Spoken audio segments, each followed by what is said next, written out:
but please you listen what we speak. Jangan melihat siapa berbicara, ucapannya benar pakai. Biar aku ini senator pun atau siapapun yang kalimatnya nggak benar, jangan didengar, jangan dipakai.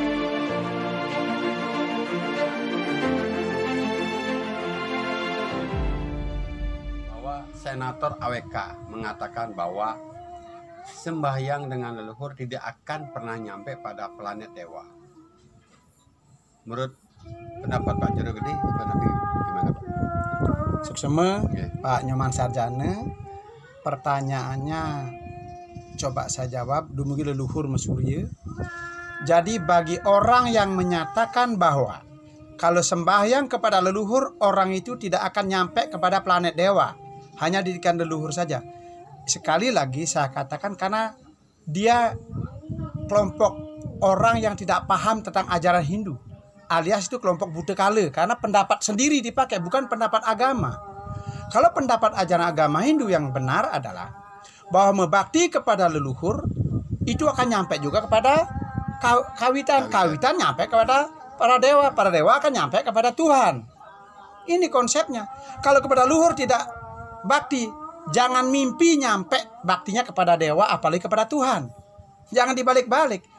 Saya ilustrasikan dengan ilmu pengetahuan yang nyata ini. Ilmu elektronika. Kabel serabut, ya. Ini ada bolam. Ini kabel serabut. Walaupun serabutnya banyak, anggaplah generator sumber listrik itu adalah Tuhan, Pak Nyoman ya. Anggap itu Tuhan sebagai sumber causa prima itu. Diantarkan listriknya sehingga lampu bisa nyala, musik bisa bunyi ya, corong dan sebagainya, TV bisa nyala, radio nyala. Kenapa demikian? Karena ada serabut-serabut itu. Satu serabut kabel itu identik dengan bapak kita. Hubungan baik kepada orang tua sama dengan kita udah punya satu serabut untuk menuju ke generator sehingga lampu ini nyala. Diri kita adalah lampu. Ya. Serabut satu lagi, hubungan baik hormat kepada ibu, 2 serabut. Hubungan baik kepada saudara, 3 serabut. Kepada leluhur, nambah lagi kabel besar. Kepada para dewa, nambah lagi kabel besar. Makin kabelnya makin besar, maka makin besar arus yang bisa diantarkan kepada kita. Voltase lampu kita misalnya 5.000 megawatt, dia akan nyalanya terang juga karena banyak lampu. Kalau kita anggap di dunia ini kayak pejabat itulah, ya, sebagai senator misalnya, anggaplah 5.000 megawatt itu bolamnya, tapi kabelnya kecil, ya nggak akan nyala terang dia, gitu loh, ya. Sekali lagi, kenapa konsep Hindu leluhur kita menyatakan wajib kita hormat bakti kepada leluhur, kepada betara kawitan, kepada para dewa, kepada Tuhan. Inilah jenjang yang harus kita lalui. Karena yang terdekat dengan kita sama dengan leluhur. Anggap leluhur kita tuh inilah saklar. Ya. Kalau saklarnya ceklek, biar seberapapun sumber listrik yang diberikan oleh generator, besar megawattnya berapapun lampu atau podium atau apapun itu tidak akan bisa bunyi karena saklarnya belum nyambung, gitu loh. Demikian pentingnya bakti kita kepada leluhur kita. Leluhur kita siapa? Ya bapak ibu kita, kakek nenek kita, atau beliau yang sudah meninggal, itu namanya leluhur semua itu. Ya, ini ajaran Hindu leluhur kita yang sangat adiluhung ini. Ini penyebabnya. Sekali lagi, mereka yang tidak hormat, tidak memuja leluhur, jangan mimpi sampai di tingkatan dewa, apalagi tingkatan Tuhan, apalagi moksatam, jagadita, yacai dharma. Itu tidak akan. Karena Sri Krishna sendiri bersabda dalam Bhagavad Gita, hormatlah kepada leluhur. Nah, begitu kalau dia tidak hormat leluhur, tidak akan nyampe. Begitu ya. Ini jawaban saya singkat, tapi mudah-mudahan cukup menjawab pertanyaan Pak Nyoman Sarjana dan umat sekalian. Terima kasih. Kita lanjut ke pertanyaan ketiga, Pak Jero. Ya. Jadi satu poin yang sangat kontroversial di kalangan milenial bahwa AWK itu mengatakan masalah generasi muda berhubungan seks itu pas asalkan memakai kondom. Menurut Pak Jero, dengan kontroversial itu apa sih yang Pak milenialnya agak gerah dulu dengan situasi pernyataan-pernyataan pada AWK ini, Pak? Silakan Pak Jero. Nggih, sukseme. Pak Nyoman Sarjana, pertanyaannya luar biasa ini. Wahai generasi muda, generasi milenial, dan seluruh tokoh umat sedharma dan umat sedharma sekalian, mari kita sikapi apa pendapat beliau ini. Mungkin dia kelakuannya dulu begitu, sehingga dia mencari dalil pembenaran dengan begini nih. Ya, kalau punya anak misalnya tanpa istri itu gimana? Kemudian saya akan jelaskan ini. Kita agama Hindu mengenal adanya Dharma, Artha, Kama, Moksa. Kita juga mengenal adanya catur asrama. Brahmacari, Grihastha, Vanaprastha, Bhiksuka. Nah, di sini yang saya jelaskan sekarang. Brahmacari. Brahmacari itu masa hidup menuntut ilmu. Kalau ajaran pandangan vertikal, artinya itu masih masa hidup brahmacari, tidak boleh hubungan apalagi seksual. Saling pegang pun laki perempuan itu tidak boleh sesungguhnya. Apalagi hubungan seksual. Ini ajaran brahmacari, ajaran agama Hindu murni ini. Leluhur kita Bali ini, ya. Ia masa hidup menuntut ilmu. Tidak boleh mengadakan hubungan apapun termasuk seksual. Ini. Kemudian brahmacari secara horizontal kaitan dengan hubungan seksual atau berkeluarga ada 3. Ada Sukla Brahmacari, Sewala Brahmacari, Tresna Brahmacari. Sukla Brahmacari selama hidup di dunia dia tidak akan melaksanakan hubungan seksual. Itu namanya Sukla Brahmacari, tidak nikah-nikah. Ya. Yang kedua, Sewala Brahmacari, seumur hidup dia hanya 1 kali nikah. Tresna Brahmacari, seumur hidup 4 kali nikah. Ini ajaran agama Hindu. Ya, kemudian yang kedua, masa hidup Grihastha, masa hidup berumah tangga. Disinilah baru anak muda atau orang mempelajari kitab suci yang berkaitan dengan berkeluarga. Ya, di sini wajib melaksanakan hubungan seksual. Betul ini. Kalau di sini, kalau masa hidup Grihastha, ya. Kemudian untuk menjaga kesejahteraan keluarga, mengatur kelahiran. Nah, di sini baru boleh KB itu, entah kondom, entah apapun. Lahir 1, setelah 2 tahun atau 3 tahun, 4 tahun baru ada jenjangnya kan. Nah, ya, beda ya. untuk kesejahteraan gitu loh. Nah, kalau tadi dibilang masa hidup brahmacari dibebaskan, sekali lagi maaf, itu melanggar ajaran agama, melanggar ajaran asusila, etika, melanggar undang-undang juga.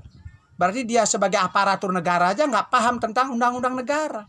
Kan minimal 17, nanti anak SMP, SMA belum 17 hubungan, apalagi belum nikah, itu kan jelas sudah nggak benar itu.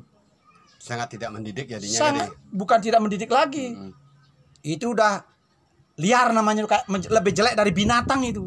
Makanya manusia itu maha buta, itulah maha buta dia itu. Gitu loh. Ya. Kan terdiri dari panca maha buta, panca tan matra. Ya. Kalau dominan butanya, manusia itu lebih jelek dari buta, namanya buta, maha buta, gitu loh. Ya. Itu. Kemudian inilah jenjang-jenjang kehidupan manusia sesuai dengan ajaran agama Hindu. Kalau di tingkatan selanjutnya dia udah mengurangi kehidupan seksual, mengurangi nafsu. Begitu terakhir ini siap untuk ke sana, semua itu berusaha sudah dimatikan, nafsu itu udah ditiadakan dalam rangka mencapai moksatam jagadita yaca itirama, karena dia kebebasan, ketenangan. Jadi melihat orang hidup, orang mati, orang jelek, orang cantik, orang kaya, orang miskin udah sama rata. Artinya dia udah tingkatan tenang. Itulah ciri-ciri orang yang akan bisa mencapai moksatam jagadita yaca iti dharma. Kalau orang masih ngomong begini ngomong begitu, siapapun dia, walaupun Sugra Ampura bukan titi yang mengatakan sulingge siapa, walaupun dia orang buta kala menggunakan topengan pakaian sulingge sekalipun, kayak kedis cangak puja mantra dari pagi sampai pagi, ya tetap aja dia tidak akan bisa moksatam. Karena niatnya adalah buta kala, memakan, menyakiti, membunuh. Gitu loh, bukan untuk yadnya. Begitu. Nah, ini penjelasan saya tentang seksual Pak Nyoman Sarjana, agama Hindu ada ajarannya. Itu pendapat pribadinya berarti. Ya. Untuk mengakhiri perbincangan kami dengan Pak Nyoman Sarjana ini, harapan saya, mari kita umat sedharma di Nusantara, khususnya umat sedharma di Bali, mulai sekarang mari kita sama-sama belajar memahami tentang ajaran agama Hindu secara utuh yang diberikan oleh leluhur kita yang adiluhung. Itu yang pertama. Yang kedua, mari di antara kita umat sedharma belajar saling asah asih asuh, saling memberi dan saling menerima. Jangan ada ketersinggungan di antara kita. Mungkin gaya bahasanya, mungkin tempatnya, jangan itu yang dilihat. Yang penting niat kita semua demi Bali, demi leluhur, demi kawitan, demi ide Betara, demi ide Sang Hyang Widiwasa. Yang selanjutnya kami minta juga kepada para stakeholder, pemimpin yang ada di Bali, baik dari gubernur, bupati, wali kota, kemudian Bapak Kapolda, Bapak Pangdam yang ada di Bali, mohon berkenan juga menjaga Bali. Kalau ada hal-hal yang dilaporkan, mohon ditanggapi secara serius dan baik, karena kita menjabat apapun, hukum karma itu tidak akan bisa lepas. Ale ulah ale tinemu, ayu kinardi, ayu pinanggih. Gitu. Kalau di Kristen tebar tuai, kalau di Islam ada kodo kodar. Jadi dalam jabatan apapun kita, posisi apapun kita, nanti akan diminta, dituntut pertanggungjawaban kita. Mari kita semua menyelesaikan masalah dengan tidak menimbulkan masalah baru, supaya clear semua.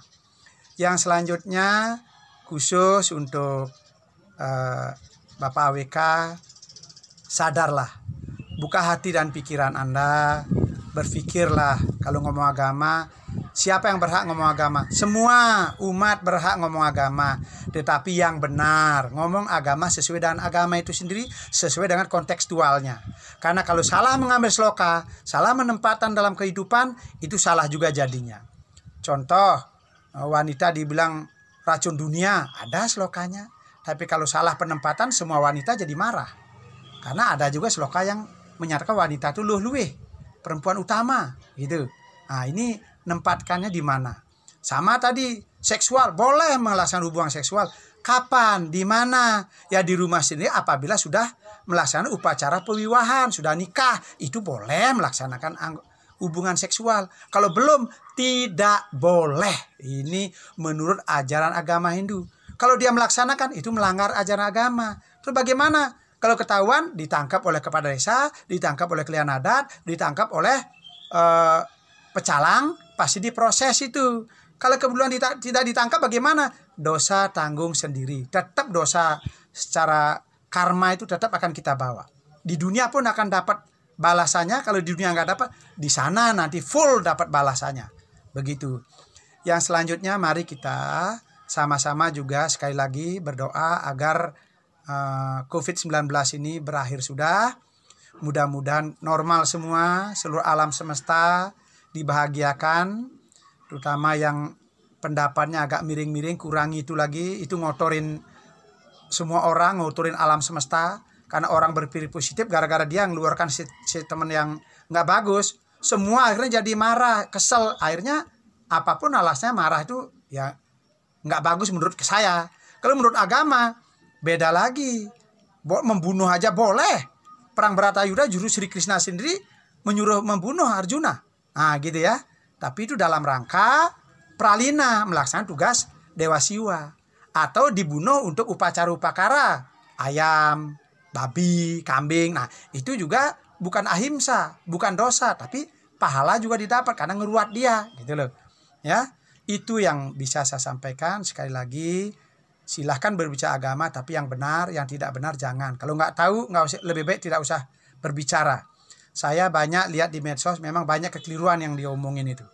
Kalau nggak percaya, ayo, boleh undang saya akan datang. Mari kita duduk, mari kita bicara tentang kebenaran agama itu sendiri. Mudah-mudahan ide Sang Hyang Widiwasa, para dewata yang agung, ide Betara Kawitan, leluhur, restu Asung Kertawarunugraha, kita akan dapat menyampaikan kebenaran yang benar itu dengan cara benar dan baik. Demikian, saya akhiri.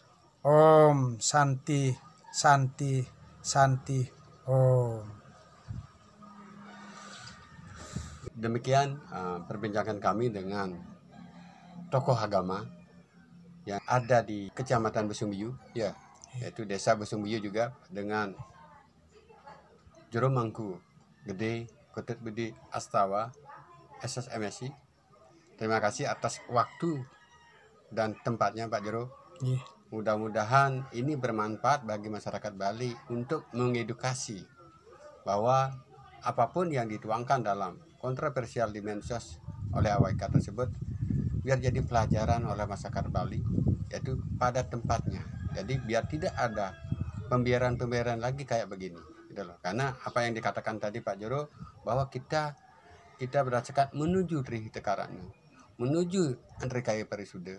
Jadi dalam artian gimana Bali ini kita bisa jaga bersama. Dan kami akhiri dengan Parama Santi.